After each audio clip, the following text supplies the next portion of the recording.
Assalamualaikum warahmatullahi wabarakatuh. Apa kabar teman-teman? Semoga dalam keadaan sehat. Jumpa lagi di Temu Info dengan Akai di sini. Kali ini kita akan membahas seputar market kripto yang hijau royo-royo.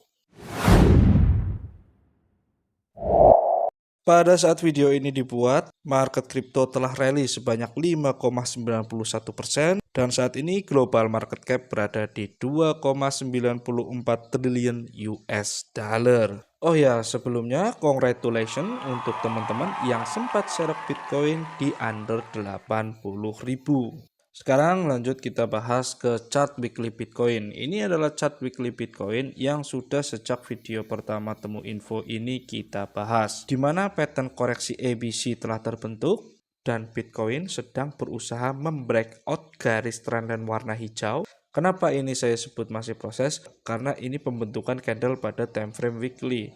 Di mana pada candle weekly ini baru akan selesai pada hari Senin depan. Kita sama-sama menantikan apakah Bitcoin mampu mempertahankan breakout-nya atau justru parah closing kembali di bawah garis trendline. Selanjutnya ini adalah chart daily Bitcoin. Coba kita marking sedikit, di mana ini adalah trendline Bitcoin sebelumnya. Dan sekarang Bitcoin sedang berusaha menembus resisten penting, yaitu berada di sekitar sini. Yang apabila resisten ini ditembus, ada kemungkinan Bitcoin akan melanjutkan fase bullishnya. Atau jika Bitcoin gagal untuk menembus resisten ini, kurang lebih seperti ini. Biar jelas, kita ganti warna dulu menjadi merah. Nah, jadi pada saat ini Bitcoin sedang berada di resistennya. Dan ada dua kemungkinan, bisa lanjut naik tetapi juga bisa lanjut turun. Non-financial advice bukan ajakan untuk membeli ataupun menjual, segala keputusan berada di tangan pribadi teman-teman. Tetapi menurut saya jika kita melakukan entry pada posisi saat ini, menurut saya agak kurang bijak. Lebih baik kita menunggu apakah Bitcoin akan turun, baru kita posisikan entry setelah Bitcoin berada di level support, bisa di sini, atau mungkin di sini. Ataupun jika Bitcoin lanjut rally, breakout dari resisten penting ini, kemudian dia melakukan retest, kemudian dia lanjut bullish. Nah, maka kita dapat melakukan entry pada saat harga Bitcoin berhasil retest, kemudian mantul dari situ untuk melanjutkan uptrendnya. Sekarang kalau kita coba lihat menggunakan osilator, di sini saya menggunakan stochastic RSI. Pada stochastic RSI saat ini sudah menunjukkan zona overbought. Dalam jangka pendek, Bitcoin berpotensi mengalami penurunannya terlebih dahulu. Pada saat market rally, menurut saya osilator seperti ini cenderung memberikan bias konfirmasi. Jadi menurut saya setelah harga rally seperti ini, alangkah baiknya kita menunggu konfirmasi terlebih dahulu apakah dia mau lanjut rally atau akan mengalami penurunan terlebih dahulu. Baru pada saat itu kita mengambil keputusan untuk melakukan entry. Buat teman-teman, jangan sampai FOMO, jangan takut ketinggalan. Lebih baik telat daripada kita salah ambil keputusan. Jika Bitcoin terus melanjutkan uptrendnya, altcoin pun berpotensi untuk mengikuti hal tersebut. Kenapa? Karena Bitcoin adalah major movement dari mayoritas altcoin. Dengan profil resiko yang terukur, money management yang baik, maka kita dapat melakukan trading pada altcoin. Ngomong-ngomong tentang trading, saya ingin merekomendasikan suatu platform trading lokal yang menurut saya sangat cocok buat teman-teman yang sedang mencari tempat investasi kripto, emas, maupun saham global. Namanya Peluang. Dan ini alasan kenapa saya pribadi merekomendasikannya.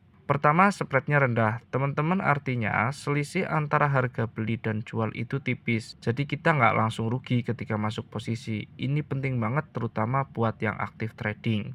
Kedua, Peluang punya fitur keren bernama Auto DCA atau Dollar Cost Averaging otomatis. Dengan fitur ini, teman-teman bisa atur pembelian aset secara berkala, misalnya mingguan atau bulanan.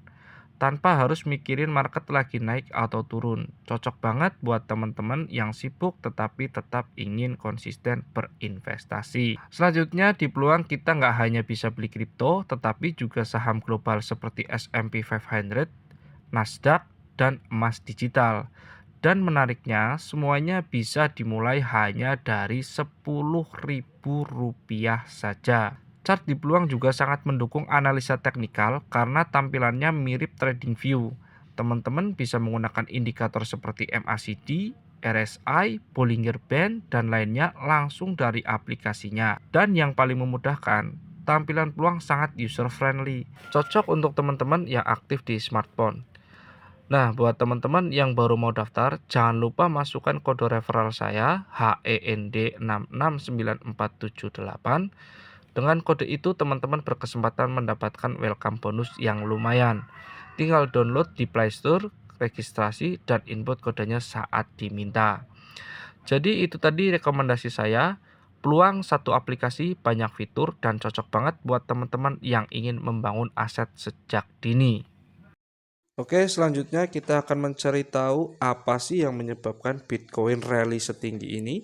Melunaknya Amerika Serikat atau Presiden Donald Trump terhadap perang dagang dengan Cina, di mana Presiden Trump selalu mengatakan perundingan tarif dengan Cina semakin lebih baik.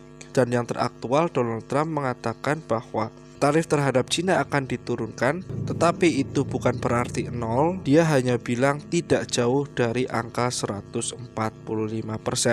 Donald Trump juga menepis isu bahwa dia ingin memberhentikan Chairman the Fed, yaitu Jerome Powell, di mana para analis menyebutkan dolar akan terancam jika seorang Chairman the Fed, yaitu Jerome Powell, diberhentikan sebelum masa tugasnya selesai. Selanjutnya, news yang tak kalah menariknya adalah dilantiknya Paul Atkins pada Senin 21 April 2025 menggantikan dari Gary Gensler sebagai Chairman SEC. Paul adalah anggota SEC, sempat keluar dan kemudian sekarang dipanggil lagi untuk menjadi Chairman SEC menggantikan Gary Gensler.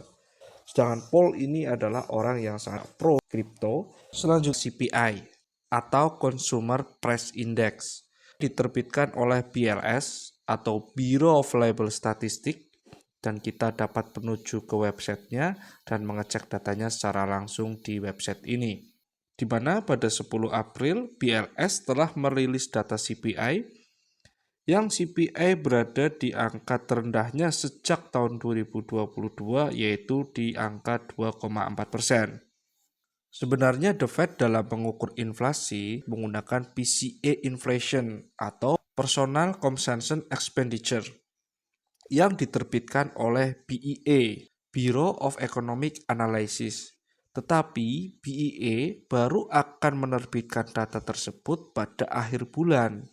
Jadi karena CPI selalu terbit terlebih dahulu sebelum PCE, maka para investor maupun trader sudah price in terlebih dahulu sebelum PCE itu diterbitkan. Yang paling menjadi perhatian bagi The Fed adalah Core PCE. Aduh, apalagi tuh Core PCE.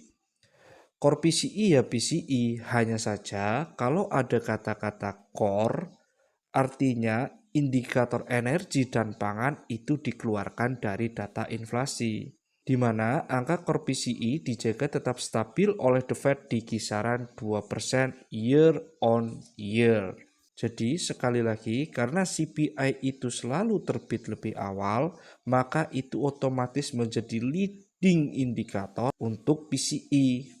Karena CPI mengalami penurunan, maka biasanya PCE pun akan mengalami hal yang serupa. Maka potensi The Fed untuk melakukan pemangkasan suku bunga akan semakin besar. PCE baru akan dirilis pada tanggal 30 April, di mana pada saat ini PCE berada di 0,4%, sedangkan prediksi para konsensus berada di 0,3%. Artinya, jika prediksi konsensus itu benar, maka volatilitas pada market kripto itu akan semakin besar. Volatilitas di sini itu bisa naik ataupun bisa turun. Selanjutnya, perlambatan QT yang telah dilakukan oleh The Fed sejak awal April kemarin yang teman-teman bisa memantau pada WALCL. Simpelnya, jika grafik ini terus mengalami penurunan, artinya likuiditas makin berkurang. Tetapi jika grafik ini mengalami kenaikan, maka likuiditas di pasar akan membesar. Dengan semakin besarnya likuiditas, tentu saja itu membuat aset-aset berisiko akan semakin subur. Contohnya adalah Bitcoin itu sendiri. Tetapi tidak harus naik. Cukup dengan stabilnya likuiditas yang ada di pasar, itu sudah cukup untuk mendongkrak dari pergerakan aset-aset berisiko seperti altcoin pun akan cenderung lebih naik. Ini adalah komparasi antara BTC Dominant dan WALCL atau likuiditas dari The Fed. Di mana pada saat likuiditas itu cenderung stabil, maka chart dari BTC Dominant akan turun secara drastis. Artinya, orang-orang dengan melihat stabilitasnya likuiditas cenderung lebih berani mengambil risiko untuk mengalokasikan dana-dana mereka pada aset-aset yang berisiko seperti altcoin ataupun Bitcoin. Apalagi pada saat BLACL itu mengalami kenaikan, pun sama terjadi penurunan pada BTC Dominant. Selanjutnya, potensi penurunan suku bunga. Meskipun pada FOMC 7 Mei 2025 berdasarkan FedWatch Tool 95,2% sudah dipastikan The Fed tidak akan memangkas suku bunganya, tetapi pada tabel probabilitas dari FedWatch Tool untuk FOMC The Fed pada 18 Juni 2025, probabilitas penurunan suku bunga berada di angka 58,3%. Jika hal itu terjadi, maka suku bunga akan menurun. Artinya biaya hutang semakin rendah.